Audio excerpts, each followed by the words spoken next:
Good morning, जय हिंद दोस्तों। आइए आज के करंट अफेयर के साथ हम आगे बढ़ते हैं। आज का पहला क्वेश्चन हमारा है भारत अंतर्राष्ट्रीय व्यापार मेला। भारत अंतर्राष्ट्रीय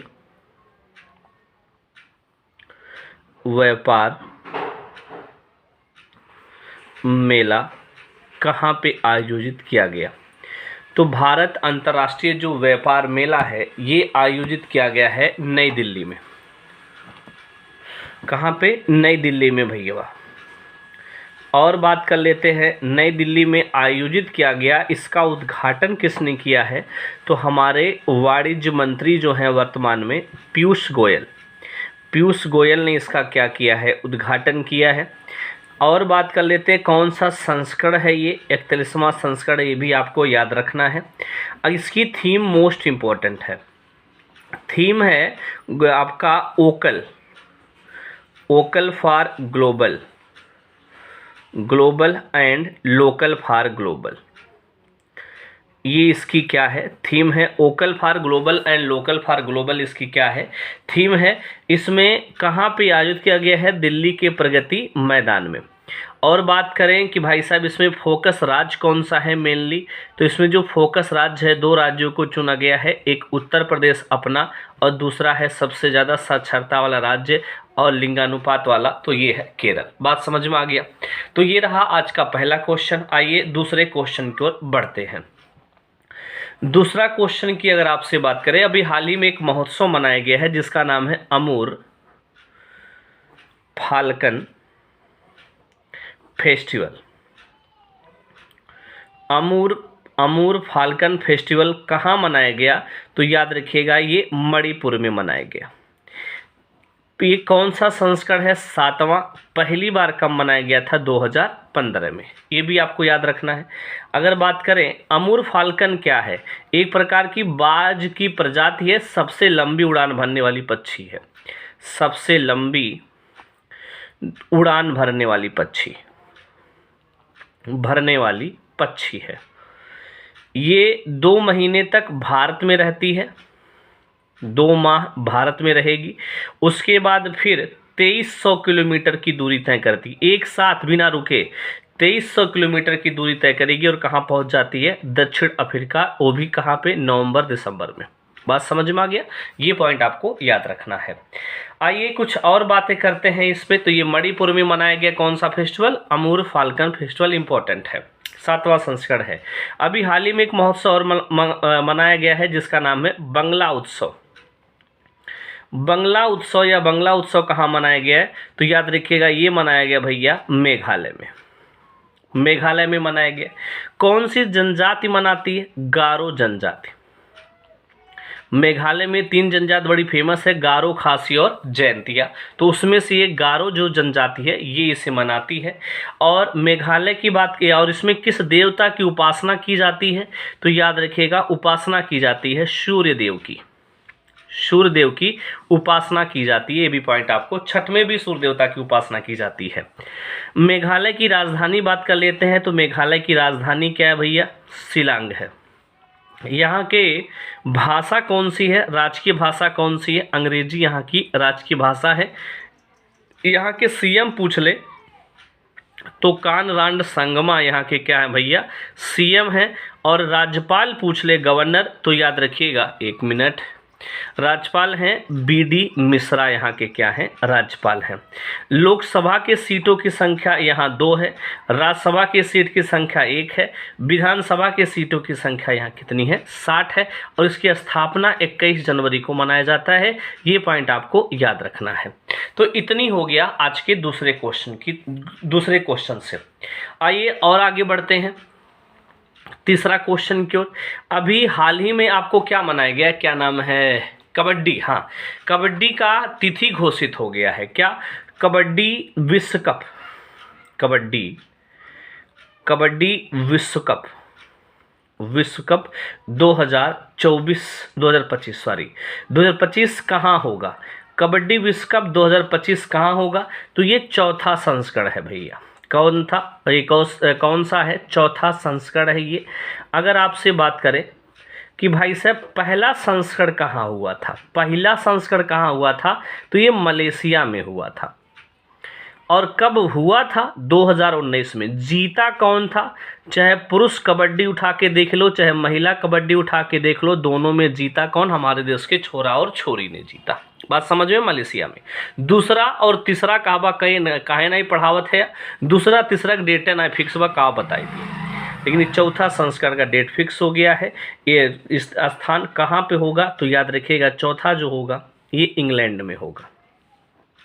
कहाँ पे, इंग्लैंड में होगा, ये पॉइंट आपको याद रखिएगा।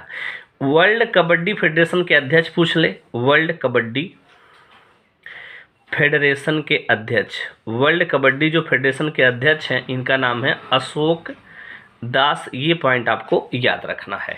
आइए कुछ और बात कर लेते हैं। अभी हाल ही में एक अंडर 19 पुरुष T20 world cup, under 19 T20 पुरुष वर्ल्ड कप कहाँ होगा, तो ये होगा भैया श्रीलंका में। अंडर 19 पुरुष T20 वर्ल्ड कप कहाँ होगा, तो ये होगा श्रीलंका में। अभी क्रिकेट की बात आ गई तो अभी वर्ल्ड कप संपन्न हुआ है, world cup T20 world cup men's वाला, पुरुष वाला, तो ये कहाँ पे हुआ है, पीछे पढ़ा चुके हैं, इंग्लैंड में हुआ है। इसमें विजेता कौन रहा, सॉरी ऑस्ट्रेलिया में हुआ है। विजेता कौन है भैया, तो विजेता कौन रहा, इंग्लैंड इसका क्या रहा, विजेता रहा। उप विजेता कौन रहा, पाकिस्तान रहा। इंग्लैंड इसमें विजेता रहा। और यहाँ पे मैन ऑफ द मैच और मैन ऑफ द टूर्नामेंट दोनों कौन पाया आपके इस वर्ल्ड कप T20 का फाइनल मैच के, तो ये आप कमेंट बॉक्स में करके हमें बता दीजिएगा। आइए आज के अगले क्वेश्चन की ओर बढ़ते हैं। जी हाँ, अगला क्वेश्चन हमारा है विश्व मधुमेह दिवस। विश्व मधुमेह दिवस कब मनाया गया, तो याद रखिएगा जो ये विश्व मधुमेह दिवस है ये 14 नवंबर को मनाया गया। विश्व मधुमेह दिवस, मधुमेह से, डायबिटीज से लोगों को जागरूकता के लिए ये दिवस मनाया जाता है। कब भैया, 14 नवंबर को। इसकी थीम जरूरी है, SS2 डायबिटीज, DIABE, हाँ टी, डायबिटीज एजुकेशन। सभी लोगों को डायबिटीज़ के बारे में जानकारी फैलाया जाए, उनको जानकारी दिया जाए, ये इसकी क्या रही, थीम रही। अभी 14 नवंबर को एक चीज़ और मनाई गई हो बाल दिवस। बाल दिवस भी 14 नवंबर को मनाया जाता है, ठीक है। बाल दिवस जो मनाया गया ये किसकी जयंती पर मनाया गया, तो पंडित जवाहरलाल नेहरू, जवाहरलाल नेहरू की जयंती पर, हैप्पी बर्थडे पर ये मनाया गया है। इनका जन्म पूछ ले तो 14 नवंबर 1889 को इनका क्या हुआ था, जन्म हुआ था। कहाँ पे भैया, इलाहाबाद में। ये भी आपको क्या करना है, याद रखना है। और बात कर लेते हैं तो इनकी किताब कुछ है पंडित जवाहरलाल नेहरू की। तो पहली इनकी एक आत्मकथा है जिसका नाम है टूवर्ड फ्रीडम। इनकी आत्मकथा ये बहुत पूछा जाता है। दूसरा है discovery of India, discovery of India. तीसरा है letters, letters from a father towards to his daughter. ये इनकी किताब का नाम है। 3 थी आपको याद रखना है, letters for a father to his daughter, ये इनकी किताब है। 3 थी आपको याद रखनी है। आइए अगले क्वेश्चन की ओर बढ़ते हैं, कुछ और चर्चा कर लेते हैं। अभी हाल ही में क्या स्लोवेनिया की क्या बनी है भैया, महिला राष्ट्रपति। स्लोवेनिया की फर्स्ट महिला राष्ट्रपति कौन बनी है, तो ये पॉइंट आपके लिए इम्पोर्टेंट हो जाता है। स्लोवेनिया की पहली जो महिला राष्ट्रपति बनी है नताशा मूसार बनी है, कि भैया नताशा मूसर बनी है स्लोवेनिया की पहली महिला राष्ट्रपति। अब स्लोवेनिया की बात आई है तो इसकी जो कैपिटल है क्या है, जुब्लजाना है। जुब्लजाना इसकी क्या है, कैपिटल है। और इसकी जो मुद्रा है ये पूछ ले तो याद रखिएगा यूरो इसकी क्या है, मुद्रा है। आइए कुछ और बात कर लेते हैं। अभी हाल ही में फिनलैंड की महिला राष्ट्रपति जो है, फिनलैंड की महिला पीएम बनी है लेटेस्ट में। फिनलैंड की पहली महिला जो पीएम है ये है सना मारिन। फिनलैंड की पहली महिला पीएम है सना मारिन, आपको ये भी याद रखना है। ये सब पहली बार है। सिंगापुर की पहली महिला राष्ट्रपति भी अभी लेटेस्ट में बनी है। सिंगापुर की फर्स्ट महिला प्रेसिडेंट भी कौन बनी है, तो याद रखिएगा सिंगापुर की पहली जो महिला प्रेसिडेंट बनी है ये बनी है हलीमा याकूब। हलीमा याकूब, ये भी आपके लिए इम्पोर्टेंट हो जाता है। आइए और बात कर लेते हैं। अभी हाल ही में ताइवान की पहली महिला प्रेसिडेंट भी बनी है। कौन बनी है भैया, तो ताइवान की पहली महिला प्रेसिडेंट बनी है इंग वेन बनी है। ये भी आपके लिए इम्पोर्टेंट हो जाता है। अभी हाल ही में हंगरी की पहली महिला प्रेसिडेंट बनी है। इनका नाम आपको याद रखना है कैटलीन नोवाक। ये पहली महिला क्या बनी है, राष्ट्रपति बनी है हंगरी की। तो ये पॉइंट आपको क्या करना है, याद रखना है। आइए अगले क्वेश्चन की ओर बढ़ते हैं और एक पॉइंट और बात कर लेते हैं। विदेशी बात हो रही थी, तो अभी हाल ही में भारत और फिनलैंड के बीच क्या हुआ, समझौता हुआ है। भारत और फिनलैंड के बीच क्या हुआ है, भारत और फिनलैंड के बीच समझौता हुआ। किस पे समझौता हुआ है, डिजिटल साझेदारी पर। डिजिटल साझेदारी पर क्या हुआ है, समझौता हुआ है। ऑनलाइन पढ़ाई, ऑनलाइन सिस्टम जैसे चीज़ों पे समझौता हुआ है भारत और किसके बीच, फिनलैंड के बीच। भारत की ओर से इसमें कौन भाग लिया है, तो याद रखिएगा विज्ञान और प्रौद्योगिकी मंत्री हैं डॉक्टर जितेंद्र सिंह। ये विज्ञान और प्रौद्योगिकी मंत्री हैं, ये भारत की ओर से भाग लिए हैं। और फिनलैंड की ओर से कौन है भैया, यहाँ के विदेश मंत्री पेंट्री होकेनेन, ये फिनलैंड की ओर से भाग लिए हैं। फिनलैंड की बात आई है, फिनलैंड में जो है 56,000 क्या है यहाँ झील है। फिनलैंड में क्या है भैया, 56,000 झील है। यही नाते फिनलैंड को हजारों झील की भूमि कहा जाता है। हजारों झील की भूमि कहा जाता है। हजारों झील की भूमि कहा जाता है किसे, फिनलैंड को। बात समझ में आ गया।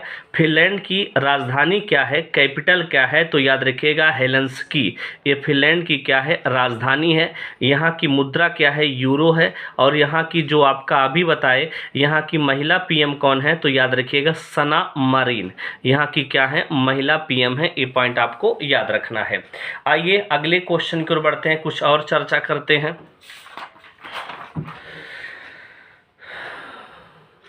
ये हाँ, आइए निपटा लिया जाए इनको भी।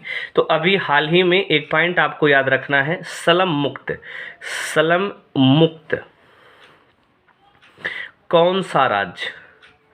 कौन राज्य घोषणा किया कि हम 2023 तक को स्लम मुक्त हो जाएंगे, माने हमारे यहाँ स्लम एरिया नहीं मिलेगा। स्लम मुक्त कौन राज्य बनेगा 2023 तक, तो याद रखिएगा ये घोषणा किया है उड़ीसा की सरकार ने ये घोषणा किया है।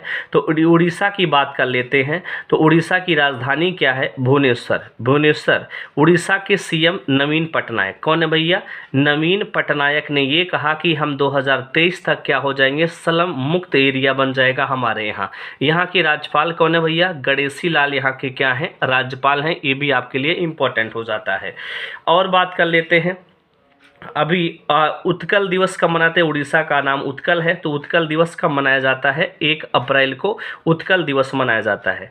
यहीं पे एक व्हीलर द्वीप है। कौन सा द्वीप है भैया, व्हीलर द्वीप है, जिसका नया नाम क्या हो गया है, डॉक्टर APJ अब्दुल कलाम द्वीप हो गया है। ये भी याद रखना है। लिंगराज मंदिर कहाँ पे भैया, लिंगराज मंदिर भी कहाँ है, उड़ीसा में है। सूर्य का कोणार्क मंदिर भी कहाँ पे है, उड़ीसा में है। जगन्नाथ मंदिर भी कहाँ पे है, तो ये भी आपको क्या रखना है, उड़ीसा में है। ये भी पॉइंट आपको याद रखना है। चिल्का झील कहाँ है, जो भी आपके खारे पानी की सबसे बड़ी झील है, कहाँ पे भैया, यहीं पे है। बात समझ में आए। किसानों के लिए सफल पोर्टल किसने लॉन्च किया है, सफल पोर्टल किसानों के लिए किसने लॉन्च किया है, तो उड़ीसा सरकार ने लॉन्च किया है। बच्चों के लिए पुलिस थाना किसने लॉन्च किया है, बच्चों के लिए पुलिस थाना किसने लॉन्च किया है, तो उड़ीसा सरकार ने लॉन्च किया है।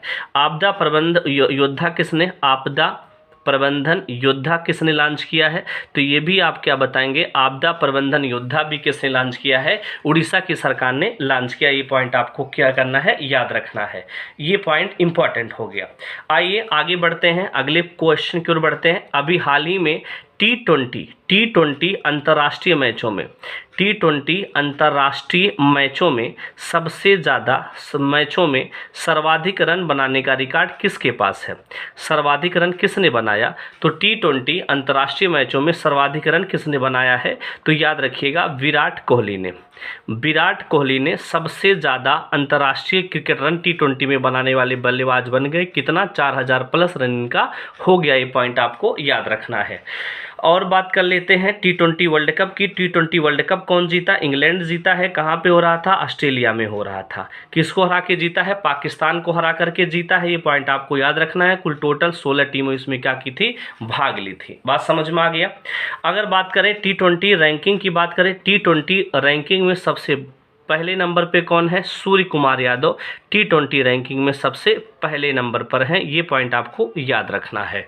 तो ये आपका आज के रहे क्वेश्चन करंट अफेयर। अगर ये वीडियो पसंद आई हो तो प्लीज़ लाइक कीजिएगा, शेयर कीजिएगा, सब्सक्राइब कीजिएगा। थैंक यू, धन्यवाद दोस्तों।